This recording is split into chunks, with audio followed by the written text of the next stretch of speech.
हाँ, कुछ लोग रखते हैं, जैसे फलाने वो बहुत प्रसिद्ध कोई महापुरुष होते हैं तो उस संग्रहालय में उसके कपड़े तक रखे रहते हैं। ठीक है, रखे रहो। आजकल तो शरीर भी रखे रहते हैं मसाले लगा लगो करके, उसको कहते हैं ना मम्मी। मम्मी का मतलब समझते हैं? मरी हुई लाश। कई लोगों के शरीर मरने के बाद भी मसाला आदि लगा करके आजकल के युग में सुरक्षित रख दिए जाते हैं, तो वो शरीर रखा रहेगा। उस लाश को ही कहते हैं मम्मी। और डेड तो आप जानते ही हैं, वो मरा हुआ होता है। तो मम्मी पापाओं को आजकल पहले ही जैसी आराम कर देते हैं, डेड मम्मी। बोलो राधे राधे राधे। हमारी संस्कृति में जो भी नाम दिए जाते हैं बड़े सार्थक होते हैं, साभिप्राय होते हैं। जो आजकल मनमुखी जो प्रचलन चल गया है, पापा मम्मी डैड, ये अब इतना आत्मसात हो चुका है कि अब तो कहना ही, उसको निकालना मुश्किल है। बाकी याद रखना चाहिए इन सब का मतलब क्या है। पापा माने जानते हैं आप? पाप शब्द एक वचन है, पाप, और पाप के ही बहुवचन में पापा माने नंबर 1 का महापापी। बोलो राधे राधे राधे। उसको पापा कहा जाता है। भागवत में लिखा है, रामचरित मानस में लिखा है, भगवत गीता में लिखा है। ये पापा शब्द सब जगह एक ही अर्थ में, ये नहीं दूसरे अर्थ में कहीं नहीं। रामचरित में भी मानस पुण्य हो ही नहीं पापा, वहां पे भी पापा शब्द है। कहीं भी आप देख लिया, भागवत में भी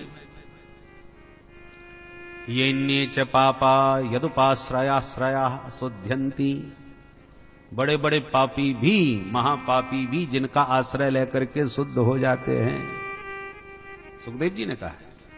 कहने का तात्पर्य है कि ये समस्त शब्दों का अर्थ होता है, परंतु हम लोग जो नासमझ हैं, अपनी संस्कृति को ही भूल चुके हैं, वो लोग फिर अब धीरे धीरे अंध परंपरा के अनुसार जो शब्द जैसा समझ में, रूढ़ परंपरा से उसको करने लगे। विदेशी लोगों की अपनी भाषा है, अपनी संस्कृति है, पर हम तो उनका अनुसरण करते हैं, चाहे उसका मतलब समझ में आवे चाहे ना आवे। टाई पहनते हैं, अरे वो ईसाई लोग हैं भाई, वो अपने यीशु को मानते हैं, जो उनको उनका यीशु लटका दिया गया था, उसी की स्मृति में वो टाई धारण करते हैं। अब हम लोगों को उसको शौक लग गया। हमको नहीं मालूम टाई का मतलब क्या है, परंतु लगाने वाले लगाते हैं, परंतु वो उनका चिन्ह है ईसाइयों का, और हम लोग उसको अब फैशन में लेकर के लगा लेने लगे। बोलो राधे राधे राधे राधे। उनकी संस्कृति में होगा मोमबत्ती जलाना और बुझाना। कैसी विचित्रता है। जो मर जाते हैं उनके लिए वो मोमबत्ती जला करके याद करते हैं, और जब जन्मदिन मनाते हैं तो जली हुई मोमबत्ती को बुझा देते हैं फूंक मार के। तो जन्म के दिन बुझाया जाता है और मृत्यु के बाद जलाया जाता है। ये उनकी संस्कृति है। अब हम लोग भी यही करने लगे। हमारे यहां तो बुझाना अपशकुन माना जाता है, अमंगल कारक होता है। माताएं लालटेन जल रही हो रात में तो बुझाती नहीं है, फूंक नहीं मारती, उसकी लौ मंद कर देंगी या हाथ से बुझा देंगी, फूंक मार के कभी नहीं बुझाती, क्योंकि अमंगल कारक माना जाता है। और हम लोग पुत्रों के जन्मदिन पर जहां उनका मांगलिक दीप दान करना चाहिए, दीपक जलवाना चाहिए, हमारे यहां तो जलाने की परंपरा है, बुझाने की नहीं। दीप दान किया जाता है, जला करके। हम लोग प्रकाश के उपासक हैं, अंधकार के नहीं। तो दीप जलाते हैं शुभ मंगल कार्यों में, पर हम लोगों को नहीं मालूम, हमने भी बुझाना चालू कर दिया उनको देख करके। इसलिए हमें अपनी संस्कृति का बोध होना चाहिए, और जो कर रहे हैं उसका तात्पर्य समझ में आना चाहिए। अंध परंपरा नहीं करना चाहिए। बोलो राधे राधे राधे। तो गौकर्ण जी महाराज ने अपने पिता को उपदेश दिया कि पिताजी, ये जो शरीर है ना, इसी को आत्मा मान लेना। ये बड़ा विचित्र संसार का बंधन है। और जब शरीर ही हमारा नहीं है, ऐसे लाखों शरीर हमने धारण करके त्याग दिए।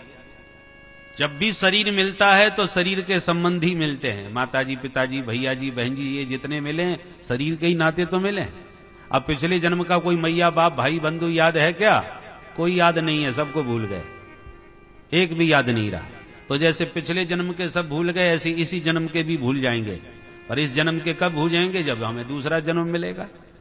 नए नए जन्म मिलते हैं तो नया नया शरीर और नए नए रिश्ते, और जब नए रिश्ते मिलते हैं तो पुराने सब भूल जाते हैं। और इन्हीं शरीर और रिश्तों में सारा जीवन हम चिपके रहते हैं और अपने स्वरूप को और अपने लक्ष्य को भूल करके बस नौनते लकड़ी में सारा जीवन इसी में गुजार देते हैं। इसलिए पिताजी वैराग्य राग रसिको भव, इन सबसे विरक्त होकर के वैराग्य के रसिक बनो। और ये सारा जगत क्षणभंगुर है, इसलिए किसी में भी अपने मन को न आसक्त करो, किसी से मन को मत लगाओ। जिसमें मन लग जाएगा, रम जाएगा, उसी को छोड़ने में कष्ट होता है। दुनिया आवे जावे, हमें किसी के ना आने का हर्ष ना जाने का कष्ट। और जिससे बहुत प्रेम हो जाता है, बहुत जिसमें आसक्ति हो जाती है, उसके आने का हमें बड़ा हर्ष होता है और जाते समय बड़ा कष्ट होता है। और हमने मन ही उनमें लगा रखा है जिनको एक ना एक दिन हमको छोड़ के जाना है। कोई हमारे साथ परमानेंट रहने वाला नहीं। आया है सो जाएगा, राजा रंक फकीर, कोई भी हो, यहां पर कोई न परमानेंट। चाय लगा लो ओके साबुन, चाय लगा लो सेंट, यहां पर कोई न परमानेंट। काम क्रोध मद लोभ मोह के खुले हैं रेस्टोरेंट, अब खा लो पी लो मौज उड़ा लो, फिर होगा जजमेंट। यहां पर कोई न परमानेंट। तो परमानेंट तो कोई है नहीं, सब आने जाने वाले हैं। तो जिनमें बहुत आसक्ति है उनके जाने का हमें बड़ा कष्ट होता है। हजारों व्यक्ति नित्य प्रति मर रहे हैं, हम अखबारों में उनका समाचार पढ़ रहे हैं, टेलीविजन में मरते देख भी रहे हैं। हमें किसी का कोई कष्ट नहीं है, अरे दुनिया है ऐसी मरते ही रहते हैं। कष्ट क्यों नहीं है? क्योंकि उनसे हमारा कोई संबंध नहीं है। अब उनमें कोई अपना जब जाता है तब बड़ा हृदय विदीर्ण होता है। इसका कारण क्या है कि जिनमें आसक्ति है उन्हीं के त्यागने का कष्ट होता है। इसलिए आसक्ति उसमें करो जिससे कभी वियोग न हो। और ऐसा संबंध केवल जीवात्मा का अपने परमात्मा के साथ ही है, जो पहले भी थे, आज भी हैं और हमेशा हमारे साथ रहेंगे। सबके भीतर घुसे बैठे हैं। ईश्वर सर्वभूतानाम हृदय से अर्जुन तिष्ठति, सर्वभूतानाम हृदय तिष्ठति। जो सबके हृदय में रहते हैं वे परमेश्वर ही नित्य अविनाशी हमारे साथ में हैं। चाहे हम कितने ही शरीर धारण कर लें, चाहे जितने जन्म धारण कर लें, हर जन्म में हर शरीर में सदा हमारे यद साथ है, तो वो केवल परमात्मा है। इसलिए जीवात्मा परमात्मा को नित्य सखा कहा गया है।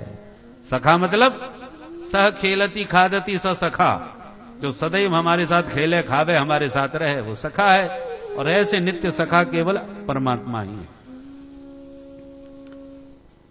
इसलिए पिताजी अब दूसरों का गुण दोष देखना छोड़ो, दूसरों से संबंध तोड़ो और अपने आप में अपने आप को देखो, भगवान से संबंध जोड़ो, साधु संतों का संग करो, कामनाओं की जितनी भी कामनाओं के कांटे हैं उन निकाल के फेंक दो। जब तक व्यक्ति इच्छा रखेगा तब तक उसके जन्म मरण का हेतु बनता रहेगा। आवागमन कब छूटेगा? जब मन में कोई इच्छा ना रह जाए। पहले तो भौतिक इच्छाओं को त्यागो, ये दुनिया भर की तमाम, बेटा हो बेटी हो, बच्चे की नौकरी लगे, व्यापार चले, आदि आदि, ये सब लौकिक इच्छाएं प्रारंभ में सबके मन में होती। धीरे धीरे जब इनसे फ्री हो जाओ तो इन इच्छाओं से भी ऊपर उठ जाओ, फिर सात्विक इच्छा मन में लाओ। देखो मन है, मन में कोई ना कोई इच्छा तो रहेगी हमेशा। तो पहले क्या करना चाहिए?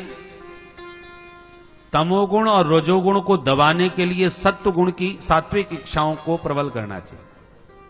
मन में संकल्प उठाएंगे तो संकल्प उल्टे सीधे ना उठाओ कि उसकी चोरी करें, हे भगवान उसका सत्यानाश हो जाए, आजकल बहुत अकड़ के चल रहा है, हमें देख देख कर बहुत ऊपर उड़ रहा है।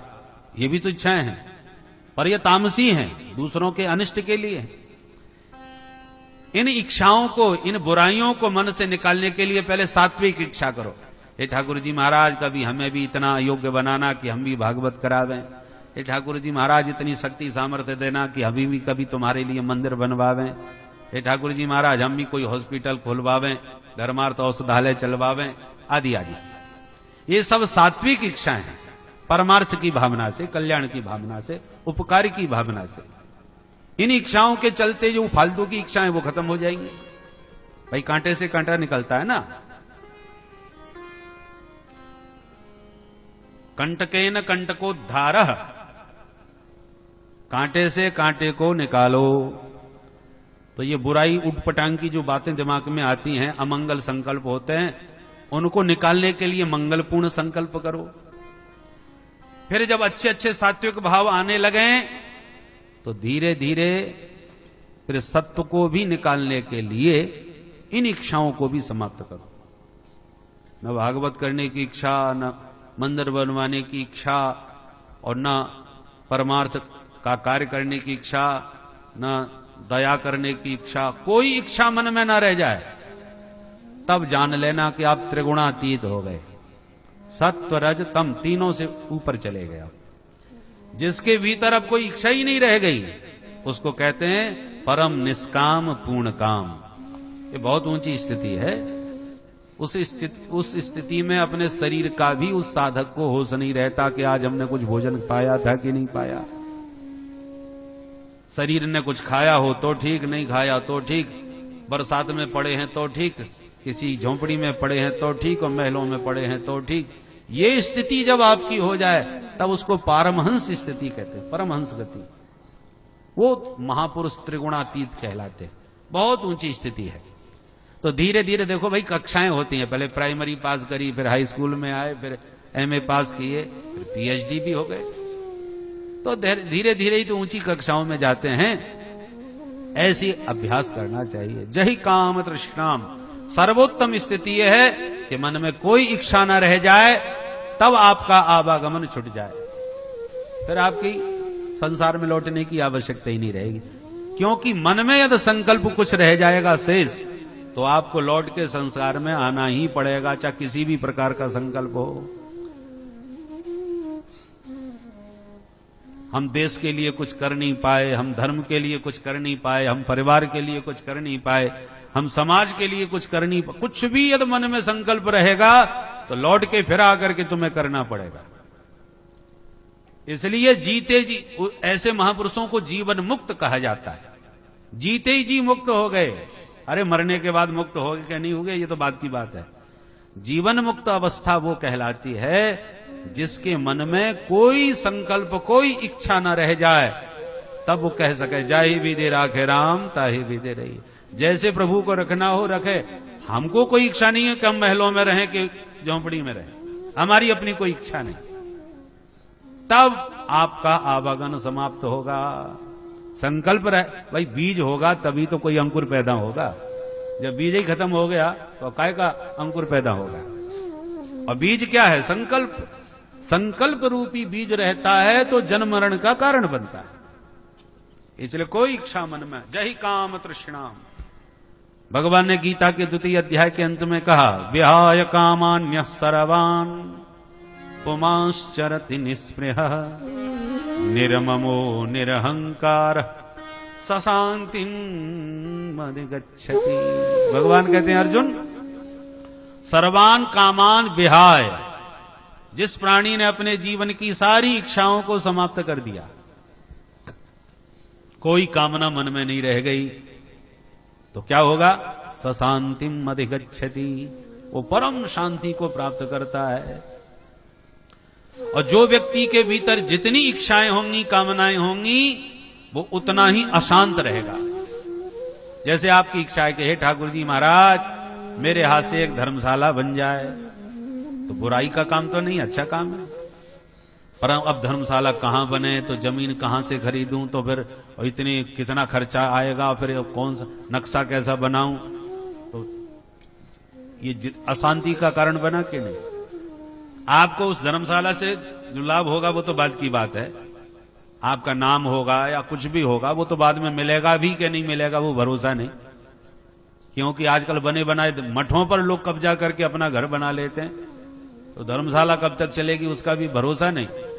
परंतु आपने संकल्प करके अपने चित्त को अशांत कर लिया, शांति से घर में बैठ करके चैन की बंसी बज रही थी, तो अब धर्मशाला बने या मंदिर बने या भागवत करावें, ऐसा कोई भी संकल्प यदि आपके मन में है, तो जब तक वो संकल्प की पूर्ति नहीं होगी आप चैन से नहीं बैठोगे, उसी विषय में सोच सोच करके अपने को घुमाते रहोगे।